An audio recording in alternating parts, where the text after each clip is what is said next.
Na manake kwamba tayari kile kiwango sasa tunachokisema cha 14.5 kitaongezeka zaidi na kitavuka hiyo 18, na kiwango cha 11.7 kitaongezeka zaidi na kuvuka kile kiwango cha 15. Kwa hiyo manake tayari nchi unakuwa umeingiza kwenye matatizo makubwa, na ndio maana kwamba ni lazima tukope kwa busara mkubwa na tutekeleze miradi yetu tu tuliyoipanga. Tusije tukafanya hata uzembe tu wa sisi kushindwa kukusanya kodi, tunaenda kukopa kuja kufinance matumizi yetu ya kawaida ya washa na starehe zingine.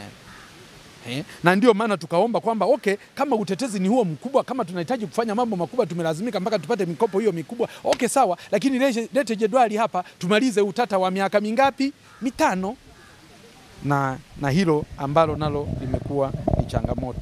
Lakini tumeona Mheshimiwa Rais katika muda mrefu katika maeneo mbalimbali amekuwa akilalamikia sana na akiomba kupunguza kukopa, na akilalamika sana juu ya ukopaji wa mikopo inayoendelea, kwa sababu anaenda mbali kabisa mpaka anaona na kwamba kama tunanyanyasika kwa watu wetu ambao tunaenda kukopa mikopo, na mikopo mingine inabidi tuipate kwa masharti ambayo sio rafiki kwa nchi yetu, na masharti mengine ambayo mpaka wanayojaribu hata kuingilia uhuru wetu. Sasa tunakuwa na waziri wa fedha ambaye analalamikiwa na kila mtu. Sasa Mheshimiwa Rais anamlalamikia waziri wa fedha kwa kushindwa kutekeleza majukumu yake sawa sawa. Wabunge tunamlalamikia waziri wa fedha kwa kushindwa kutekeleza majukumu yake sawa sawa. Wananchi wanamlalamikia waziri wa fedha huyu kwa kushindwa kutekeleza majukumu yake sawa sawa, na kuliingiza taifa kwenye madeni ambayo hayakustahili kuingizwa kama taifa lingekuwa na mkusanya kodi wa kweli. Sasa kwa mantiki hiyo waziri wa fedha ameshindwa, na bahati nzuri mchango huu wa maandishi nilimkabidhi kwa maandishi waziri wa fedha, na nilitegemea kwa haya mambo mazito haya asingeweza kwenda nayo. Haya mambo mazito haya alitakiwa au ameshayatatua. Na nilitegemea kwamba ndani ya bunge angejibu. Lakini pia kwa dharau kubwa, hata ile kumention tu kwamba nimepokea mchango wa maandishi, kwa sababu mimi kama sikusimama kusema, silinipashwa pia kutambulishwa kwamba mchango wangu wa maandishi niliyoutoa, na hata kujibu baadhi ya hoja nilizokuwa nimemuuliza, na muda alikuwa amepewa na spika wa kuwajibu wa bunge. Hapa kuwepo na sababu ya kusema kwamba tena hizi hoja sisi tutakuja nazo kesho. Yaani wewe bunge limesharoketi muda wa waziri wa fedha wa kujibu hoja za waziri wa fedha, lakini alipata muda mpaka wa kuzungumzia timu zake za mpira za Singida. Huo muda aliupata. Lakini muda wa kujibu maswali ya wabunge ndani ya bunge haukupatikana. Bunge limeallocate muda wa wabunge wao kujibiwa. Wanaambiwa kwamba hoja walizoziuliza watajibiwa baadaye. Haya ni mambo ya ovyo sana. Kuambiwa wabunge waliokuja wameacha shughuli zao kuja kufanya kazi za wananchi, alafu mnaambiwa majibu sisi mtaletewa baadaye. Huyo waziri yeye huwa anafanya kazi gani mpaka uje utuambie sisi majibu tutaletewa baadaye? Tumekuuliza hapo bungeni, wataalamu wote wapo ndani ya bunge na wamepewa kibali na Mheshimiwa Spika kuingia bungeni ili wamsaidie waziri kumpa majibu. Unatuambia kwamba majibu tutaletewa baadaye ya lini? Wakati baadaye sisi ndio tuko hapo tayari tumeshakaa na tumevaa kibunge kusubiri majibu, na tumetoka kwenye majimbo yetu, tumeambia wananchi tuko bungeni kuwawakilisha, alafu tunaambiwa majibu tutaletewa baadaye. Tunaletewa baadaye ya lini? Bunge limetoa muda wa kupewa majibu, unasema majibu tutaletewa baadaye. Kwa hiyo haya mambo haya ni mzaha sana katika usimamizi wa shughuli za wananchi, na kwa kweli haifai kuwa hivyo. Sasa kwa sababu waziri huyu ameshindwa, ni kama amekimbia hoja. Kwa hiyo hizi hoja bado zinamkabili, na kwa kweli anakabiliwa na mtihani mgumu wa kuhakikisha kwamba anapojiandaa kwenda kuleta ile bajeti kuu, ni lazima waeleze Watanzania ukweli, ni lazima waeleze wabunge ukweli. Nini kilichomsukuma kwenda kukopa mikopo peke yake kwa ridhaa yake, na kuja kuitumia kwa ridhaa yake, na kukopa fedha zingine usizipitishe kwenye mfuko mkuu wa serikali, unazichepusha, unazipeleka moja kwa moja kwenye matumizi kwa ridhaa yako.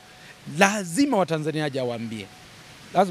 waambie. Kwa hiyo anakabiliwa na huo mtihani mgumu huo wa kuhakikisha kwamba hilo takwa analitekeleza, hata kama ameshindwa kunijibu hapa kwenye hii wizara ya kwake ya wizara ya fedha. kabla ya bajeti kuu ya serikali, lakini anakabiliwa na upinzani, anakabiliwa na mtihani mkubwa wa kuhakikisha kwamba kama aliamua kukwepa hapa, basi kwenye bajeti ya serikali kuu hawezi kulikwepa hili. Ni lazima atuambie ukweli, tutoke na majibu hapa sote. Tupate jedwali la mikopo yote iliyokopwa ndani ya miaka 5 na matumizi yake yalivyofanyika. Mkopo huu tulikopa tukapeleka kwenye mradi huu, mkopo huu tulipeleka tukapeleka kwenye mradi huu, ili tuelewane vizuri. Lakini pia aeleze hizo sababu za kukopa bila kulishirikisha bunge na kufanya matumizi bila kulishirikisha bunge, lakini pia aeleze hizo fedha zingine alizokuwa nazikopa alafu haziingii kwenye mfuko mkuu wa serikali. Maana yake ni nini yani? Na huku akijua sheria zote za nchi zinakataa, na huku akijua katiba ya nchi inakataa.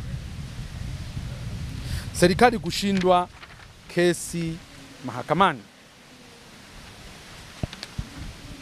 Jambo hili niliongelea pia kipindi kile cha hotuba ya bajeti ya ofisi ya Rais, management ya utumishi wa umma na utawala bora. Waziri wa utumishi na utawala bora, Mheshimiwa Simbachawene, alinijibu kwamba hizi hoja zangu zote hizi anazichukua, anaenda nazo serikalini wakatafute majibu. Kwa hiyo nilitegemea waziri wa fedha alivyoingia jana, alitakiwa kulijibu hili jambo. Alitakiwa kujibu kwa uhakika, kwa sababu kama nilivyosema wakati huo kwamba kwenye hizi International Center for Settlement of Investment Disputes ACCID, yale tunaita ni zile mahakama za kimataifa za usuluhishi wa migogoro ya kibiashara na uwekezaji, ACCID. Kwenye tovuti yake ilionyesha Tanzania imelipa zaidi ya trilioni 1.438 kwenye makampuni mbalimbali, na inatakiwa ilipe trilioni 2.47 kwa madai kwamba nchi yetu imeshindwa kesi mbalimbali kuanzia mwaka 2021 mpaka mwaka 2024. Na makampuni hayo niliyaeleza. Kampuni la Motero Mining and Exploration Limited la Canada ambalo linadai zaidi ya bilioni 72.9, na kwamba bilioni na linadai fedha hizo, na tayari bilioni 31 zimelipwa tarehe 20 Novemba 2024, na bado linatudai bilioni 41.7, na hizo tunatakiwa tuzilipe ifikapo tarehe 31 Januari na tarehe 28 Februari 2025, ambao na yenyewe imeshapita. Kwa hiyo yawezekana kabisa mpaka sasa hivi hizo bilioni 72.9 tumeshazilipa kwenye hilo kampuni la Canada. Lakini waziri katika reporting yangu ya awali mpaka hapo alikuwa ameshakwisha lipa bilioni 31 kwa kampuni hilo, bila kulieleza bunge na bila bunge kuletewa hiyo kopi ya mahakama. Tumeshindwa kwenye kesi gani? Kesi ilikuwa nini na tumeshindwa nini? Yaani unasikia tu tumelipa. Lakini kampuni la Indian Resources la kutoka Indiana Resources kutoka India lina madai ya bilioni 237, ambalo lenyewe tayari tumekwisha lilipa bilioni 156. Tayari tumeshakwisha lipa tumeshalipa bilioni 156. Zingine tunatakiwa kuzilipa ifikapo zilizobaki tunatakiwa kuzilipa ifikapo tarehe 30 Machi 2025. Na yenyewe imeshapita. Ina maana tayari almost hizi bilioni 237 inawezekana na zenyewe zote tumeshazilipa. Lakini kampuni la Arab Contractor and Esri Electric lina madai ya milioni USD milioni 500. Yani trilioni 1 sawa na trilioni 1.3, ambapo dola 150 sawa na shilingi bilioni 390 tayari tumekwisha kulipa, na bado tunadaiwa bilioni 910 kwa hukumu hiyo iliyohukumiwa. Sasa hebu wote tujiulize, hili kampuni la Arab Contractor na kampuni la Arab Contractor na Esri Electric ambao ndio wajenzi wa bwawa la Mwalimu Nyerere, tunawadai bilioni 655 za ucheleweshaji wa mradi huo kwa zaidi ya miaka 2. Tunalidai ile kampuni Arab Contractor, tunamdai bilioni 655, lakini tunamdai bilioni 270 za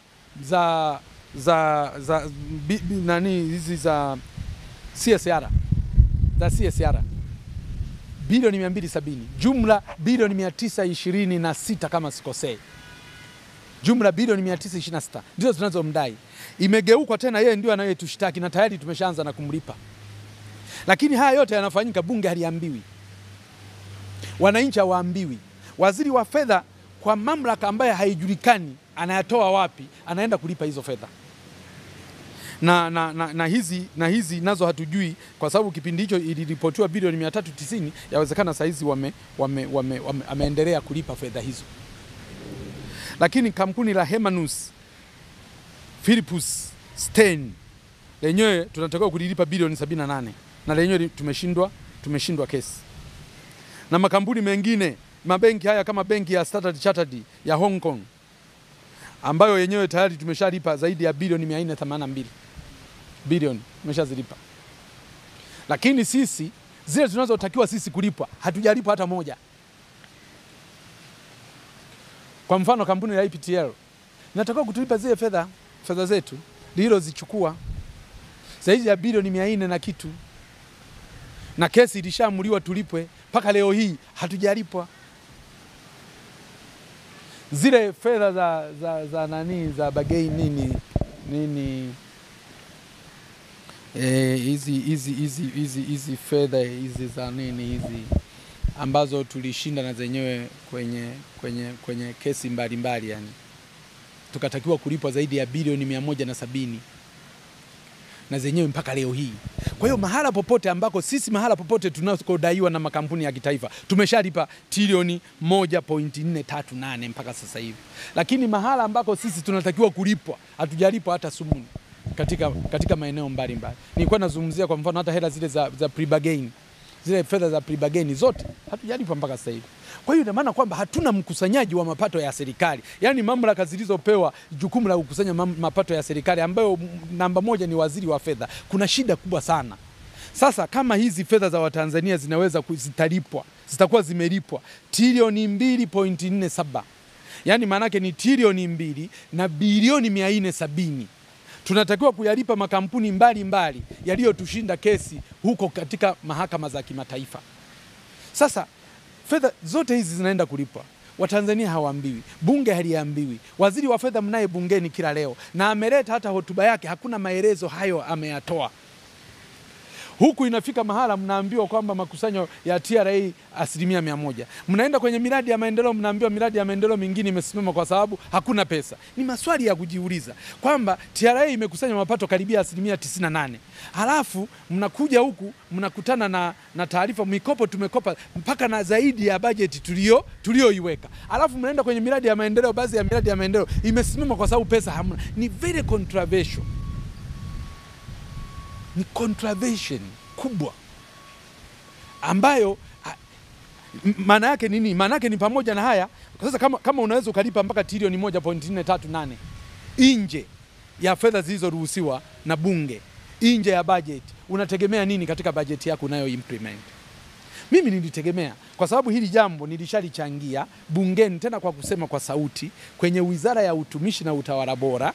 Nimesema tena kwa sauti, nilijua waziri wa fedha atakuja kabisa, ameandika ndani kwamba changamoto tulizozipata katika bajeti mwaka huu ni nchi yetu kushindwa kesi labda katika mahakama hivi na hivi na hivi na hivi na hivi, na hukumu pengine ameshapita kwenye kamati ya katiba na sheria, akapeleka zile hukumu akaziona na wenyewe, ili waone fedha za Watanzania. Ni lazima kila senti ya Watanzania wa maskini inapolipwa mahala fulani iwe kweli inalipwa kwa sababu za msingi, isilipwe fedha za Watanzania kwenye maeneo yasiyokubalika kwa sababu tu ya biashara za watu.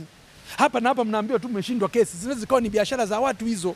Na ndio maana hata Mheshimiwa Rais hapa juzi wakati anamwapisha huyu alipokuwa anafanya mabadiliko ya mawaziri wa katiba na sheria, alisema alipokuwa anamwapisha, nadhani alikuwa ni huyu waziri Ndumbaro, alipokuwa anamtoa kwenye Wizara ya Michezo anamleta kwenye Wizara ya Sheria, alimwambia kwamba huko unakoenda kuna mambo mengi sana yanayo involve mambo ya sheria, kawe sharp katika mambo hayo, kuya identify na kuya analyze, ili tusiwe tunaingia tu naambiwa kwamba ni sheria mmeshindwa kesi. Yaani ni wapi, nchi ya wapi ambayo unaambiwa tu umeshinda kesi afu kesho mnalipa?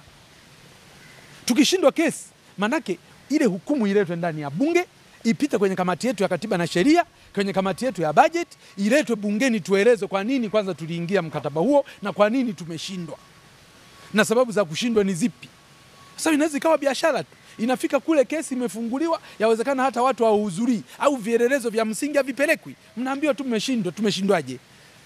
Na fedha zetu za Watanzania zinalipwaje? Kwa hiyo hili mimi nilitegemea kabisa kwamba waziri wa fedha angekuja kulieleza bunge kinagaubaga juu ya nini hasa kilichotokea mpaka sisi tushindwe kesi mahakamani badala ya kukimbilia kulipa. Lakini hata hivyo waziri wa fedha anakabiliwa na huu mtihani, ni lazima atueleze kwenye bajeti kuu ya serikali mamlaka gani aliyoyapata kulipa fedha za Watanzania bila kibali cha wawakilishi wao. Mamlaka gani aliyoyapata ya kumruhusu yeye waziri wa fedha Dr. Mwigulu Lameck Nchemba kulipa fedha za Watanzania bila kibali cha bunge, kulipa fedha za Watanzania ambazo hazijabajetiwa kwa shughuli hiyo, matrilioni ya fedha yote hayo. Lazima atueleze. Hili jambo haliwezi kuwa la mkopo, haliwezi kuwa la hiari. Ni lazima atueleze anapoleta bajeti yake kuu. Hatuwezi kusimamia waziri ambaye hakubali kusimamiwa. Na hii sisi tunafanya kwa mujibu wa katiba ya Jamhuri ya Muungano wa Tanzania, ibara ya 63(2) imelipa mamlaka bunge la Jamhuri ya Muungano wa Tanzania kuisimamia serikali na kuishauri serikali. Sasa kuna muda wa kushauri, kuna muda wa kuwasimamia. Katika hili tunaisimamia serikali. Unalipaje fedha za Watanzania bilioni almost trilioni 1.5, na pengine hapa zingine tu kwa sababu sina uhakika, yawezekana zote hizi trilioni 2.5 zimelipwa zote, kwamba mmeshindwa kesi zilipwe. Zinalipwa bila kibali chetu. Alafu waziri anakuja kwenye hotuba yake haelezi chochote. Maana yake nini? Kwa mfano haya malipo haya, ukiingia kwenye yale makampuni yaliyolipwa yameonyesha Tanzania kampuni fulani limelipwa na Tanzania. Ukienda kwenye tovuti ya KICD yameweka wazi, very transparent, kama sisi tumelipwa kwa kuwini kesi. Sasa waziri wa fedha wa kwetu kimya, waziri wa katiba na sheria wa kwetu kimya, waziri wa katiba, waziri wa ofisi ya rais, management ya utumishi wa umma na utawala bora kimya. Yani mawaziri wote watatu waliokuwa wanahusika kwenye hili jambo wote wako kimya. Sasa ukishaona ukinye huo manake nini? Usiri huu unaleta mashaka makubwa juu ya uhalali wa malipo ya fedha hizo. Kwa sababu kama hela zimelipwa kikawaida, kesi tumeshindwa, genesis ya kushindwa zile kesi inaeleweka, kwa nini iwe siri? Wanasema the silence in a room speaks volumes. The silence in a room speaks volumes. Ukimya huu una mambo mazito huko ndani. Kimya huu una mambo mazito huko ndani. Na kwa kweli kama wawakilishi wa wananchi nadhani ni mambo ambayo hayakubaliki. Labda nimalizie na nisichukue muda wenu mwingi sana. Nizungumzie swala la udhibiti na utakatishaji wa fedha haramu na ufadhili wa ugaidi na ufadhili wa silaha za maangamizi ambao unasimamiwa chini ya kitengo cha Financial Intelligence Unit FIU. Kwanza, kwa taarifa zilizoletwa jana, napongeza kwamba Wizara ya Fedha imeweza kuratibu utekelezaji wa vipengele vyote 21 tulizokuwa tumepewa katika mpango kazi wa FATF. Na vigezo hivyo wizara imevitekeleza na nchi yetu kuondolewa kwenye orodha ya nchi zilizokuwa zinasimamiwa na FATF, baada ya kutekeleza hivyo vipengele vyote ambavyo tulivyokuwa tumeagizwa. Mimi na wabunge wenzangu, na hasa katika hili nasema labda nisemee waziri wa kamati ya katiba, kamati ya bajeti, kamati ya kudumu ya bunge ya bajeti, na mimi, ambalo hili jambo tulilifuatilia bega kwa bega kwa waziri wa fedha, kwamba kwa nini nchi yetu ipewe masharti 21, ipewe vigezo 21 na FATF, alafu tushindwe kuvisimamia vipengele hivyo kwa muda huo mrefu. Kwa sababu utekelezaji wetu karibia wa miaka karibia 3-4 ulikuwa 24% tu. Sababu ni nini? Leo waziri wa fedha ametuletea taarifa akisema kwamba vigezo vyote hivyo vimetekelezwa, vigezo vyote 21, na nchi yetu imeondolewa kwenye orodha ya nchi zinazosimamiwa na FATF kwa karibu. Kwa hiyo hilo ni jambo zuri na ni la kupongezwa. Lakini na wabunge na sisi ambao tulisimamia hili jambo zuri kwenye taifa, kwa sababu kama nchi yenu inawekwa chini ya uangalizi na kuitwa kwamba ni nchi oevu ya utakatishaji wa fedha haramu, watu wote wanaiwekea indicators, kwa sababu maeneo haya maana unazungumzia utakatishaji wa fedha haramu, unazungumzia ufadhili wa ugaidi, unazungumzia ufadhili wa maangamizi. Kwa hiyo nchi yenu inapokuwa oevu katika mambo hayo inakuwa na challenges nyingi. Kwa hiyo nipongeze kwa hatua hiyo iliyofikiwa. Lakini kitu kibaya sana ambacho sikukifurahia, taarifa za waziri wa fedha sasa hivi za mwaka 2024-2025 na mwaka 2025 mwaka 2024-2025 na mwaka 2025 mwaka 2026 hazionyeshi idadi ya miamala shuku. Yaani waziri wa fedha anaingia ndani ya bunge kutoa taarifa ya FIU, haweki taarifa ya miamala shuku, ni idadi ya miamala shuku iliyopatikana katika mwaka wa fedha ni ngapi. Lakini pia je, miamala fiche ni mingapi na thamani yake ya fedha ni ngapi, ili kuwawezesha hawa wawakilishi wa wananchi waweze kuisimamia serikali. Kwa sababu unapowanyima wabunge taarifa hizi, hawawezi kuisimamia serikali katika eneo hili, hawawezi kuishauri serikali katika eneo hili. Na sababu za waziri kuondoa kipengele hiki muhimu ni nini?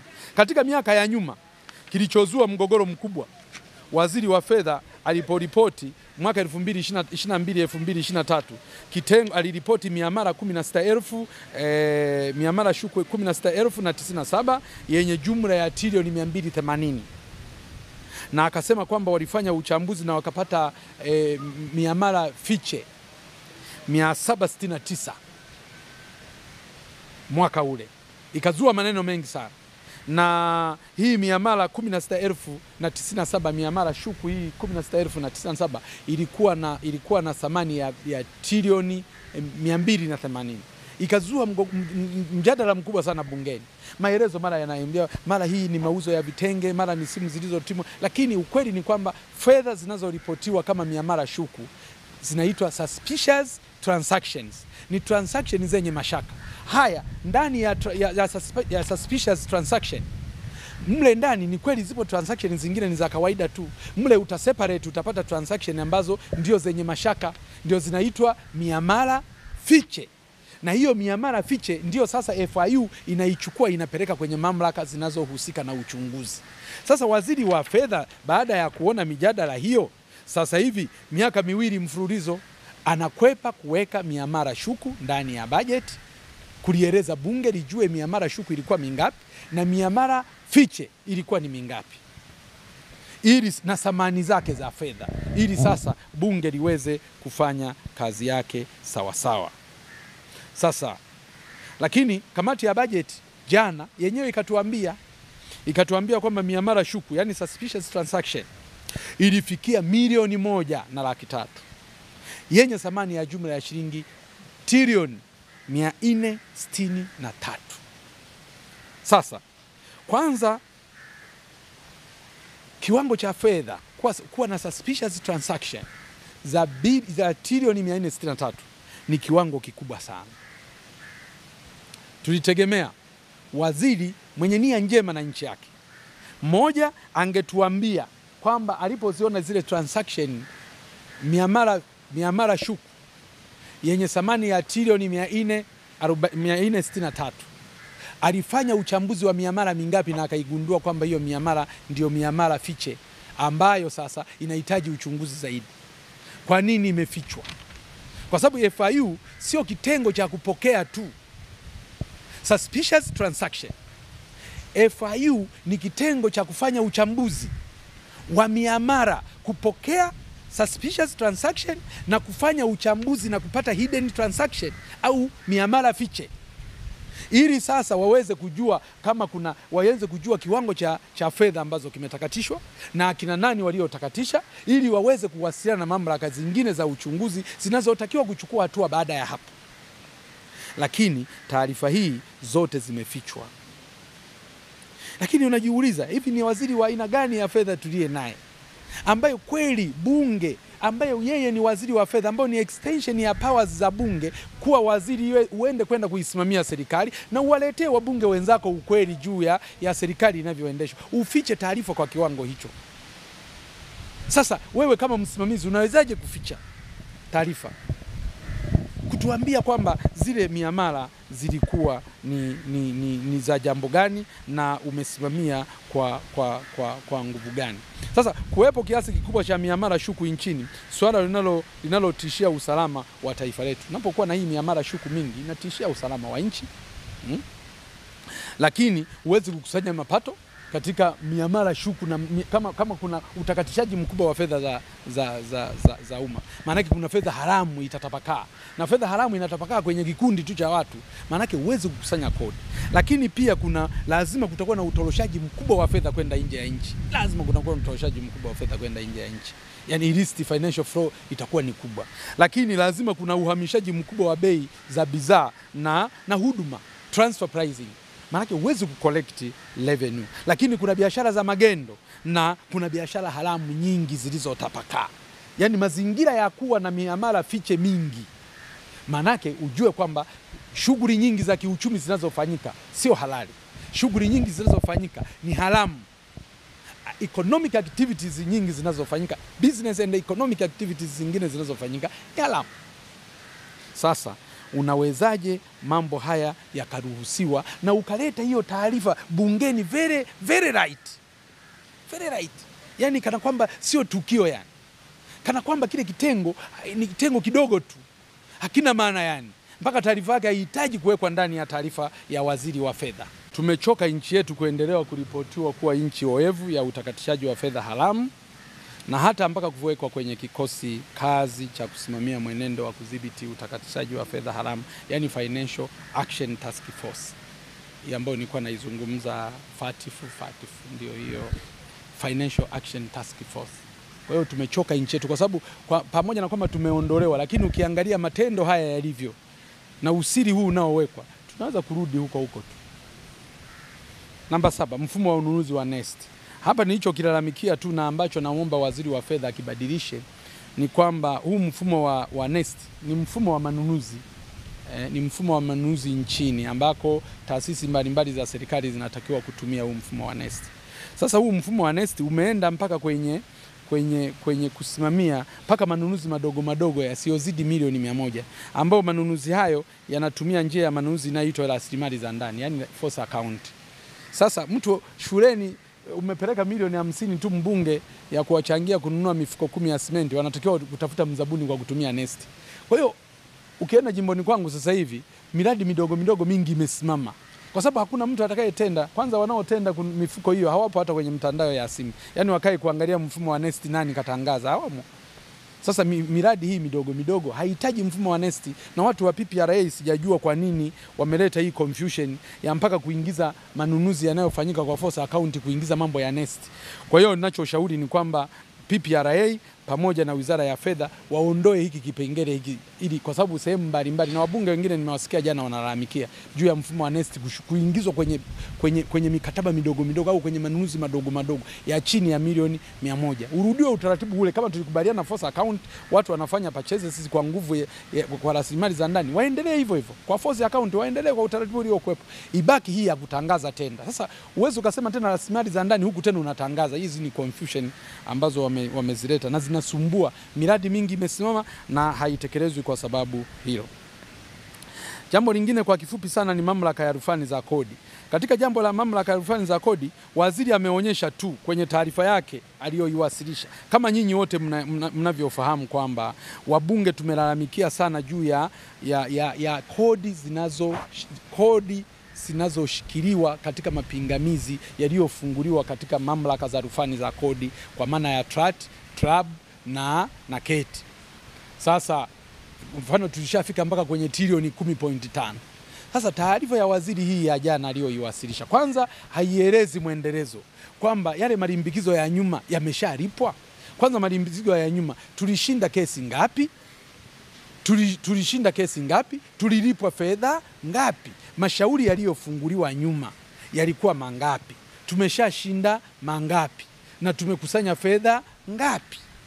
Je, mashauri yaliyosajiliwa mapya yamesikilizwa na kumalizika mangapi? Tumeshinda mangapi? Na tumelipa fedha kiasi gani kutokana na mashauri hayo? Lakini waziri wa fedha alichokiweka yeye kwenye taarifa yake, anaonyesha tu kwamba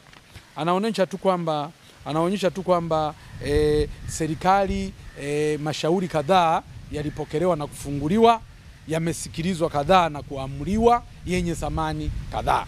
Lakini swala la kwamba mashauri ya nyuma yale yaliyokuwa yameripotiwa nyuma yalishasikilizwa yakamalizika, yalikuwa kesi ngapi serikali ilishinda au TRA ilishinda, na tulikusanya shilingi ngapi baada ya kushinda kesi hiyo? Kwa sababu kushinda kesi kwenye mapingamizi au kumalizika kwa mapingamizi kusikilizwa sio ni issue. Issue ni kwamba baada ya kesi kuamuliwa tulishinda mashauri mangapi na tulikusanya fedha kiasi gani. Sasa kwenye taarifa ya waziri hakuna mambo hayo. Sasa takwimu, mwendelezo wa waziri kuendelea kuficha takwimu inaleta mashaka juu ya uhalali na uadilifu wake pia. Yani unafichaje? Yani takwimu kama hizo kwa nini zinafichwa kwenye bunge? Taarifa ambazo tumezilalamikia muda mrefu. Na mimi nimeona hata hivyo kuna improvement. Kesi hizi zilikuwa zisikilizwi kabisa. Unakuta kesi zinamaliza karibu miaka mitatu, miaka mingapi hazisikilizwi kwa maana ya mashauri. Sasa hivi nimeona kasi ya usikilizwaji ni nzuri. Na kwa sababu ya ushauri ambao tuliutoa na kuwasimamia kweli serikali. Sasa leo hii unashindwaje kutuambia kwamba bana baada ya mashauri haya kusikilizwa tumekusanya fedha kiasi gani? Tuna rate ya kushinda kesi ikoje? Na je, tuendelee kujimarisha vipi ili mamlaka zetu hizi za rufani za kodi siendelee kufanya kazi nzuri na kuhakikisha kwamba kesi zinasikilizwa kwa wakati ili fedha za umma ziweze kukusanywa kwa wakati. Hitimisho